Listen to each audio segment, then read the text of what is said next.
ప్రేమగల తండ్రి, మహోన్నతుడైన దేవ, భూమి ఆకాశములకు సృష్టికర్తవైన యేసుప్రభువా, సజీవుడైన దేవ, ఊపిరిని జీవాన్ని పోసిన దేవ, రాత్రంతా కాపాడి మా ఆయుష్ని మా దినాలు పొడిగించి ఇచ్చిన ఈ శ్రేష్టమైన సమయం కొరకు స్తోత్రాలు. ఈ ఉదయకాల సమయంలో మీ నివాస స్థలమైన తేజోమయ నిలిచిన పరిశుద్ధాలయంలో చేరి మిమ్మల్ని స్తుతించి పూజించి గణపరుస్తున్నాం.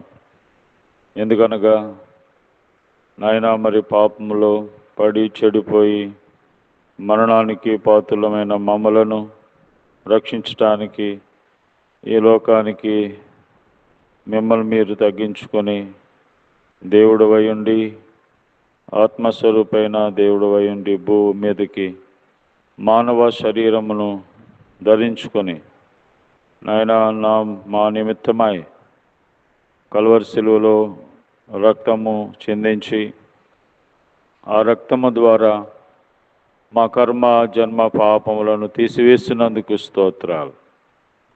నాయన, మరి నీ బిడ్డలుగా మమ్మల్ని చేసుకొని మరి భూమి మీద నిత్యము భద్రపరుచినందుకు స్తోత్రాలు. ఉదయకాలంలో మా అనుదిన జీవాహారం మీ వాక్యం మాకు ప్రసాదించమని యేసు ప్రభు నామములో ప్రార్థిస్తున్నాం తండ్రి, ఆమేన్. సాటి లేనిది యేసుని రక్తము పాపమును కడుగును, ప్రియుడా పాపమును కడుగును. సాటి లేనిది యేసుని రక్తము పాపమును కడుగును, ప్రియుడా పాపమును కడుగును. చూడుము సోదర, దేవుడు ఎంతో ప్రేమించే ఈ జగతిన్, ప్రియుడా ప్రేమించే ఈ జగతిన్, సిలువలో ప్రాణము నర్పించ క్రీస్తు, సిలువలో ప్రాణము నర్పించ క్రీస్తు యేసుని పంపెను, ప్రియుడా యేసుని పంపెను. సాటి లేనిది యేసుని రక్తము పాపమును కడుగును, ప్రియుడా పాపమును కడుగును. యేసుని నీవు క్షమించమని వేడు విరిగిన హృదయముతో, ప్రియుడా విరిగిన హృదయముతో, యేసుని అమూల్య రక్తధారాలే, యేసుని అమూల్య రక్తధారాలే కడుగును పాపమెల్లా, ప్రియుడా కడుగును పాపమెల్లా. సాటి లేనిది యేసుని రక్తము పాపమును కడుగును, ప్రియుడా పాపమును కడుగును.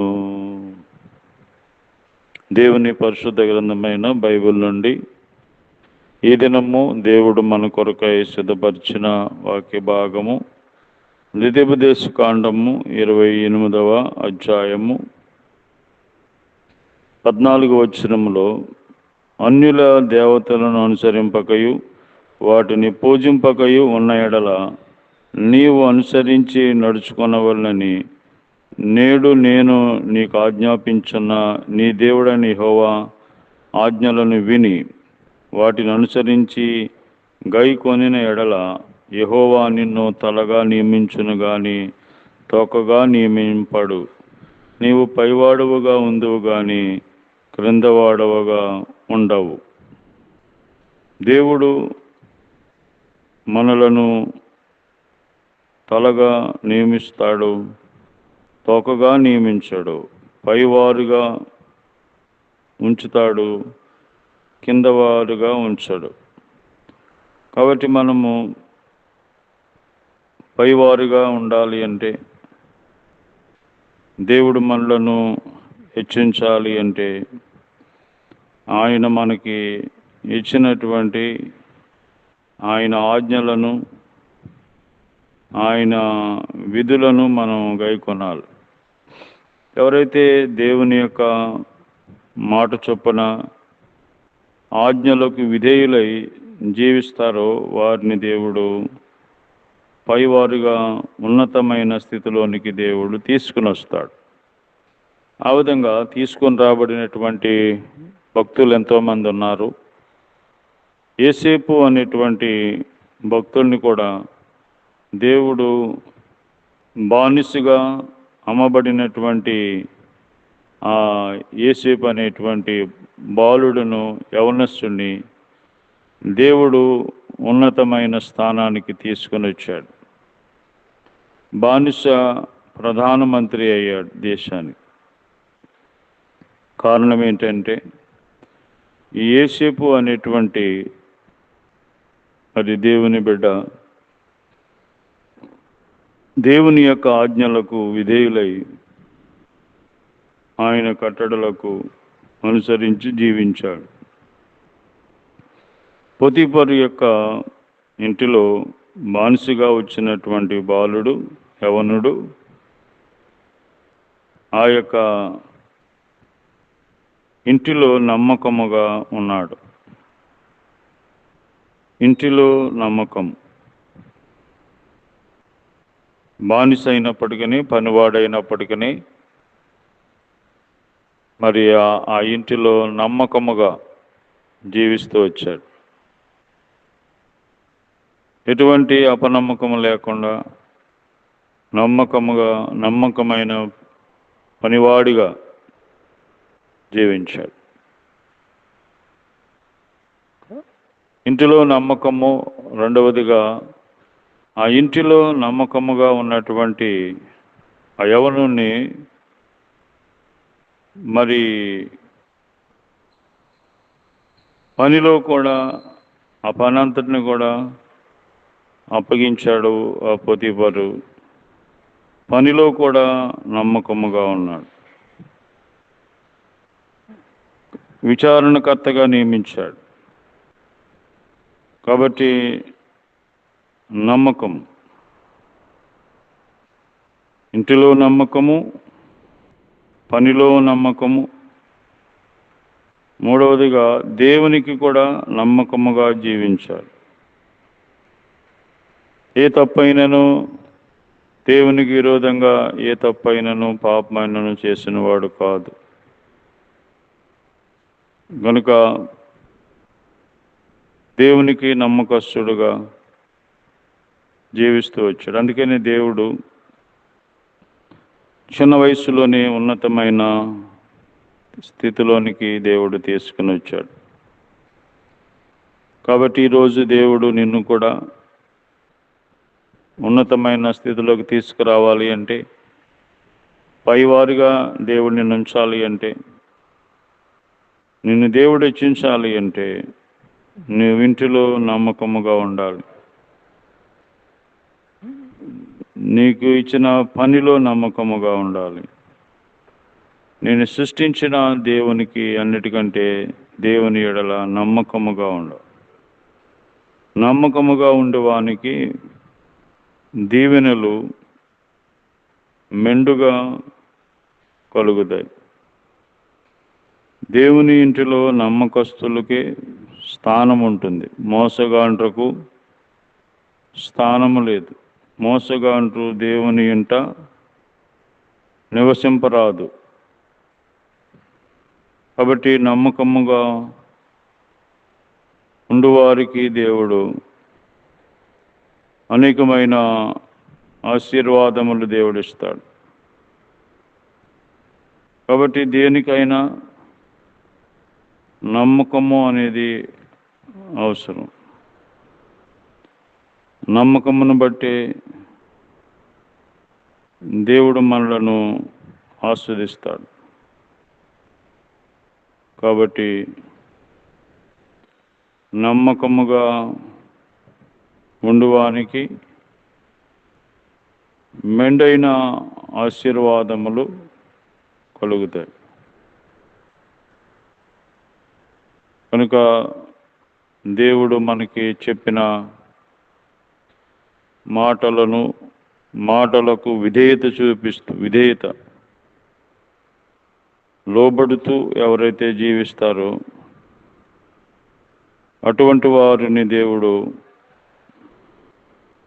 హెచ్చిస్తాడు. కాబట్టి దేవునికి కావలసింది నీ ధనధాన్యములు, బలులు, నైవేద్యములు కాదు. నువ్వు దేవునికి నమ్మకముగా ఉండాలి. కాబట్టి నమ్మకత్వం, దేవుడు నమ్మదగిన వాడు గనుక మనం కూడా నమ్మకముగా ఉండాలి. కనుక దేవుడు నిన్ను హెచ్చించాలని, పైవారిగా ఉంచాలని కోరుతున్నాడు. మరి నీలో నాలో నమ్మకం ఉన్నదా? మన ఇంటిలో నమ్మకముగా, పనిలో నమ్మకముగా జీవిస్తున్నామా? ఆలోచన చేసుకో. కాబట్టి మనం మోసము చేస్తూ ఉంటే అంతకంతకు మనం పాడైపోతాం. మోసం చేయవాడు నా ఇంట నివసింపరాదు అని దేవుడు జ్ఞాపం చేశాడు. కాబట్టి యువతి కాలము దేవుడు నిన్ను హెచ్చించాలని, పైవారిగా ఉంచాలని దేవుడు చూస్తున్నాడు కనుక అటువంటి నమ్మకముగా దేవునికి మనం నమ్మకమైన వారిగా దేవుని కొరకే జీవించాలని దేవుడు మనతో మాట్లాడుతున్నాడు. ప్రేమగల తండ్రి, మహోన్నతుడా, మమ్మలను ఈ భూమి మీద పైవారిగా ఉంచాలని నాయన, మరి తలగా ఉంచాలని మీరు కోరుతున్నారు.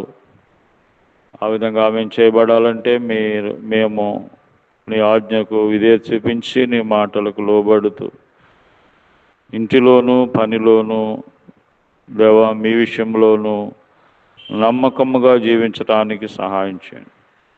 దానియేలు నమ్మకస్తుడు, ఏ తప్పైనను మరి చేసేవాడు కాదు.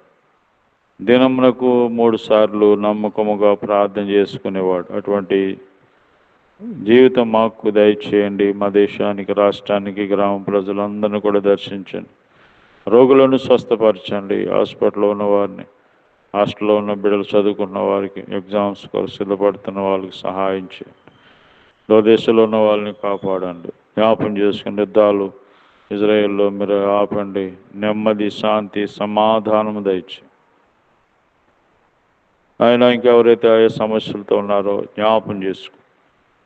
యేసు నామములో ప్రార్థిస్తున్నాం తండ్రి, ఆమేన్. తండ్రి అయిన దేవుని ప్రేమ, ప్రభువైన యేసుక్రీస్తు వారి కృప, పరిశుద్ధాత్మ సహవాసం ఈరోజంతా మనకి తోడైండి కాపాడును గాక. ఆమేన్.